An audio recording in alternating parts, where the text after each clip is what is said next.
say it's true. They got a message from the action man. I'm happy, hope you're happy too. I've loved all I've needed love, saw the details fall away. The shrieking when nothing is killing, just pictures of trap girls and synthesis. And I ain't got no money and I ain't got no hair. Bonjour Monsieur Thénard. Bonjour à tous. Nous vous remercions tout d'abord d'être présent parmi nous dans le cadre de notre enseignement d'exploration qui est la classe média. Nous avons divisé l'interview en différents thèmes et Mona va vous poser des questions sur le premier thème qui est notre parcours en tant que journaliste. Donc, moi j'étais enfant dans les années 70, tout jeune. Et c'était l'époque de la guerre du Vietnam, et on écoutait ça, mon père écoutait beaucoup la radio, Europe 1, et donc moi le monde m'arrivait, le monde extérieur en fait m'arrivait par la radio. Et donc je trouvais ça génial, génial, même si c'était des événements parfois dramatiques, comme la guerre du Vietnam, comme des choses comme ça, bon, mais d'avoir quelqu'un qui me racontait le monde, quoi. Donc assez jeune, très jeune, même enfant, l'idée d'être celui qui raconte le monde à la place de celui que j'entendais le raconter, je trouvais ça génial. Donc en fait, voilà, c'est parti de là, l'idée d'aller voir ce qui se passe, d'être au courant de tout ce qui se passe aussi, et puis de le raconter aux autres, voilà. D'être celui qui va voir. Depuis combien de temps vous travaillez en tant que journaliste et plus généralement dans le milieu du journalisme? Alors, depuis très longtemps maintenant, parce que en fait, j'étais, pour faire rapide, moi j'ai fait un bac S, enfin, à l'époque ça s'appelait un bac C, un bac F. Ensuite j'ai fait une Hippocagne à Henri IV à côté. Et en sortant de la Cagne, en fait, j'ai appris qu'il y avait des écoles de journalisme. Donc j'ai passé le concours de l'une de ces écoles qui s'appelle le Centre de formation des journalistes, qui est rue du Louvre, qui existe toujours. Et je suis devenu journaliste. En fait, le concours c'était à peu près le même jour, si mes souvenirs sont bons, que Sciences Po. J'hésitais entre Sciences Po et être journaliste. Voilà, j'ai passé le concours de l'école de journalisme, je l'ai eu. Donc j'ai fait l'école de journalisme. Et à l'issue de l'école, il y avait un stage. Donc moi, à l'époque, je faisais spécialité radio. Je suis allé faire mon stage à France Inter. Et donc je suis resté travailler à France Inter. Et puis quand j'étais à France Inter, bon, France Inter c'était une grande maison. Moi j'avais 24 ans, j'étais jeune et je trouvais que ça bougeait pas assez. Et donc j'ai appris, quand j'étais là-bas, que Libération voulait faire une radio d'information permanente. Et ça n'existait pas en France à cette époque. Aujourd'hui, il y a France Info, bon, mais ça c'est en 85. Il n'y avait pas de radio d'information permanente. Ça existait aux États-Unis, mais ça n'existait pas en France. Donc quand on est journaliste d'une radio d'information permanente, on se dit que c'est génial. Donc j'ai envoyé un CV, ils m'ont pris. Et puis Libération, malheureusement, déjà avait plus d'ambition que d'argent. Et donc s'est rendu compte au bout de 9-10 mois qu'il fallait beaucoup d'argent pour faire une vraie radio d'information permanente. Donc pendant 9 mois on a travaillé à monter cette radio, à faire des maquettes, on a vraiment travaillé se levant à 2h du matin pour faire les journaux à partir de 6h, etc. Comme si on fonctionnait vraiment. Il y avait une fréquence d'ailleurs, ça diffusait, mais de façon extrêmement confidentielle. Et puis bref, donc cette radio s'est arrêtée pour des raisons économiques avant même d'avoir été lancée. Et ils ont récupéré quelques journalistes, dont moi. Et je suis resté après 22 ans à Libération, où j'ai commencé comme reporter. Et puis voilà, je suis resté pour l'essentiel journaliste de politique. Et puis après je suis passé à la rédaction en chef, à la direction adjointe du journal. Et j'en suis parti en 2007 parce que j'avais envie de voir autre chose. Et donc je suis allé dans un journal qui est relativement cousin, je dirais, qui est le cousin de Libération, qui est le Canard enchaîné, où je suis arrivé maintenant il y a 7 ans et demi. les supports sont très différents, mais ce qui compte d'abord et avant tout, c'est d'être journaliste, donc c'est-à-dire d'avoir la curiosité intellectuelle pour aller chercher des sujets, pour avoir envie de rencontrer des gens, et puis pour avoir envie de raconter des histoires et de restituer ce qu'on a vu. Donc ça, qu'on soit journaliste de presse écrite, de radio, de télévision ou web, c'est exactement la même démarche. Après, la technique de base va aussi être la même, c'est-à-dire que le journalisme, on va vous apprendre très vite à faire des phrases courtes, à donner une information par phrase, voilà, bon. Mais ça, cette technique-là, quel que soit le support que vous utilisez, elle est à peu près la même. Un journaliste de télévision, il va écrire court, un journaliste de radio aussi, etc. Bon. Donc il y a beaucoup de similitudes. Après, effectivement, on se spécialise dans l'image ou dans le son, bon, mais ça vient après, le métier de journaliste.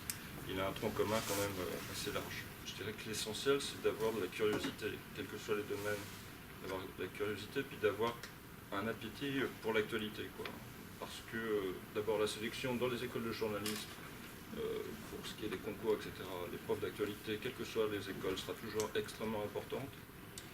Et puis, donc, il faut vraiment avoir ce goût pour l'actualité et entretenir ce goût pour l'actualité. Bon, donc, ce goût pour l'actualité, on l'entretient de façon assez évidente, en feuilletant les journaux, en écoutant la radio, en regardant les journaux télévisés. Voilà, bon, l'actualité, elle est immense. Il faut faire aussi en fonction de ses centres d'intérêt, mais il ne faut pas regarder que ses centres d'intérêt, il faut avoir une grande curiosité, quoi. Je pense que pour faire ce métier, la qualité principale, c'est celle-là, c'est la curiosité. Le Canard enchaîné, c'est un hebdomadaire, Libération, c'est un quotidien, donc c'est dans les conditions de... le Canard enchaîné, c'est 8 pages par semaine. Libération, c'était 35, 40 pages par jour. Donc c'est pas du tout le même produit. C'est deux journaux qui, évidemment, n'ont pas la même histoire. Le Canard enchaîné, il va fêter l'an prochain son centenaire. C'est un journal qui a été créé pendant la Première Guerre mondiale, qui a été créé 2 fois parce que interdit, donc il a été créé en 1915, recréé en 1916. Bon, donc il y a une histoire longue.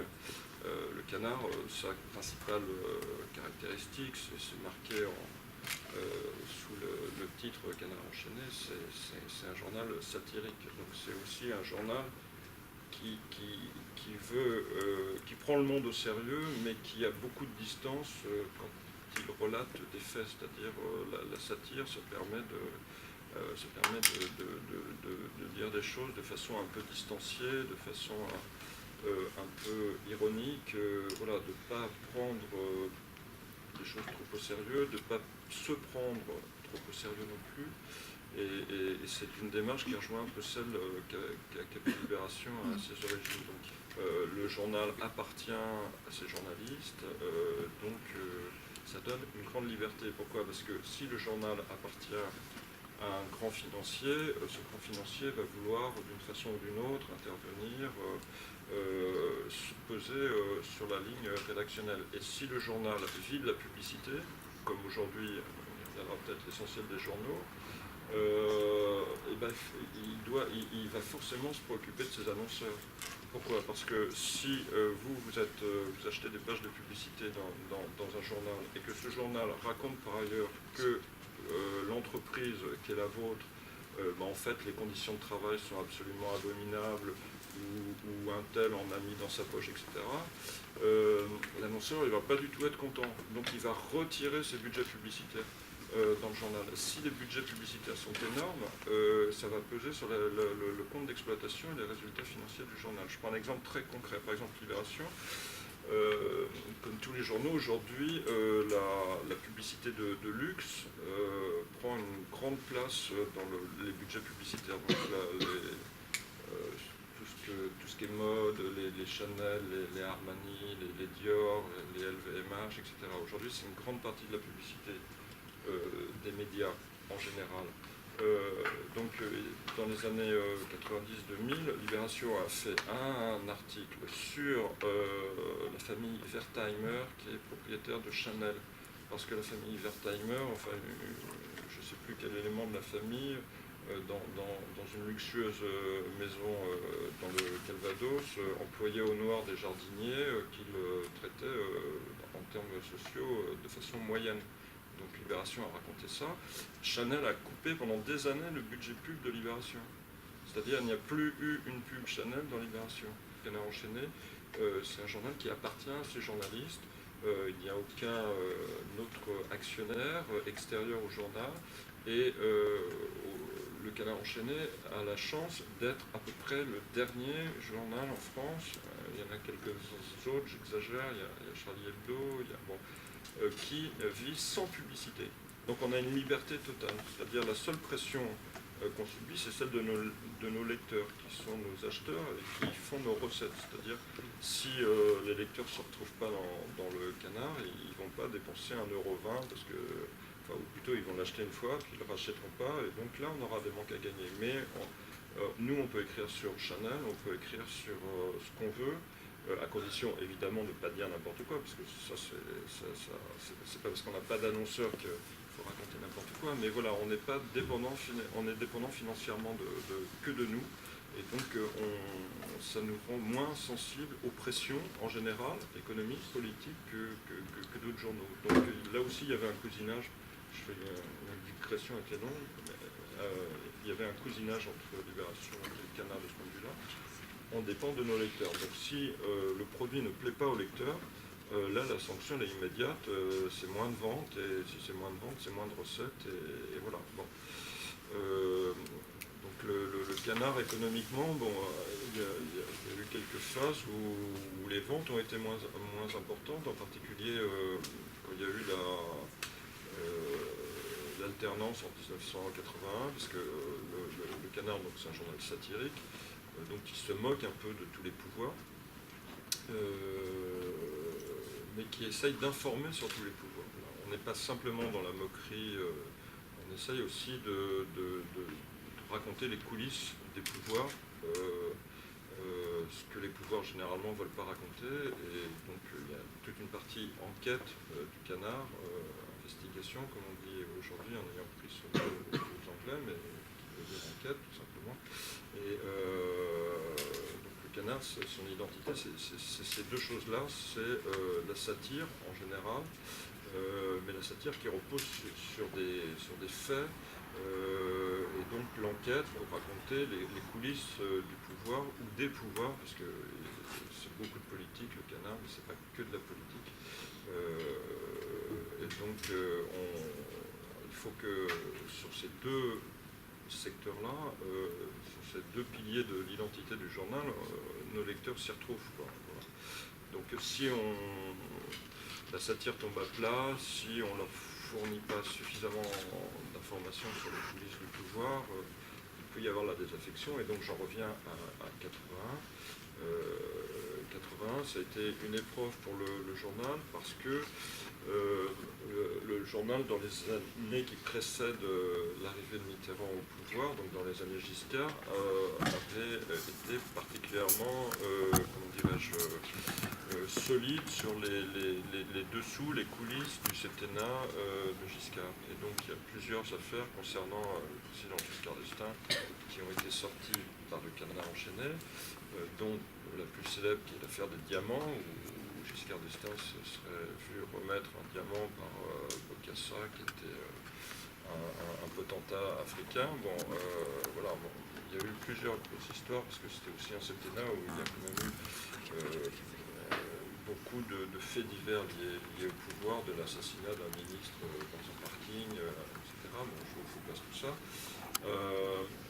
Donc le Canard a sorti beaucoup de choses, beaucoup d'informations sur ce septennat Giscard. Et quand Mitterrand est arrivé, du coup, les gens qui aimaient bien acheter le Canard parce qu'ils y trouvaient les coulisses de Giscard, c'était plutôt les gens qui étaient anti-Giscard, donc c'était plutôt des gens de gauche, quoi.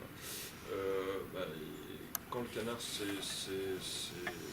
retrouvé face à un pouvoir de gauche, à la fois c'était plus difficile pour le Canard, parce qu'il fallait sortir de l'habitude, il fallait fallait recréer un réseau d'informateurs. Donc il fallait se mettre à enquêter sur la gauche, un domaine sur lequel le canard n'enquêtait pas forcément, parce que le pouvoir était de droite depuis 23 ans, hein, donc, tout simplement. Et puis ça ne plaisait pas forcément, le fait que le canard se mette à enquêter sur la gauche, ça ne plaisait pas forcément au lecteur de gauche du canard. Et donc là, les ventes, elles ont considérablement baissé, quoi. Voilà. Donc les ventes, c'est vraiment un subtil équilibre, c'est une alchimie, et rien ne garantit qu'elle soit éternelle, et donc il faut chaque semaine essayer de conquérir le lecteur. C'est un monde qui finalement est sans doute moins pénétrant que le monde de la politique. Et là, on se heurte à ce qui est l'adversaire du journalisme. Je n'ai pas utilisé le mot, mais vous le connaissez bien, et tout journaliste doit faire avec. C'est le mot communication. Voilà. L'adversaire du journalisme, il y en a un, c'est la communication. La communication, c'est des gens dont le métier va être, comme les journalistes, de raconter des histoires. Alors raconter des histoires, c'est pas péjoratif dans ma bouche. Hein. C'est pas au sens raconter n'importe quoi. C'est raconter des histoires. Donc les histoires, elles peuvent être belles ou elles peuvent ne pas l'être. Elles peuvent être vraies ou elles peuvent ne pas l'être. Le journaliste, lui, il va raconter des histoires, mais il est tenu, par honnêteté intellectuelle, d'être justement honnête intellectuellement, c'est-à-dire de recueillir des témoignages, d'essayer de les vérifier, et une fois qu'il les raconte à son public, il faut que ces témoignages aient été vérifiés, et il ne faut pas qu'il raconte n'importe quoi. Je le dirais.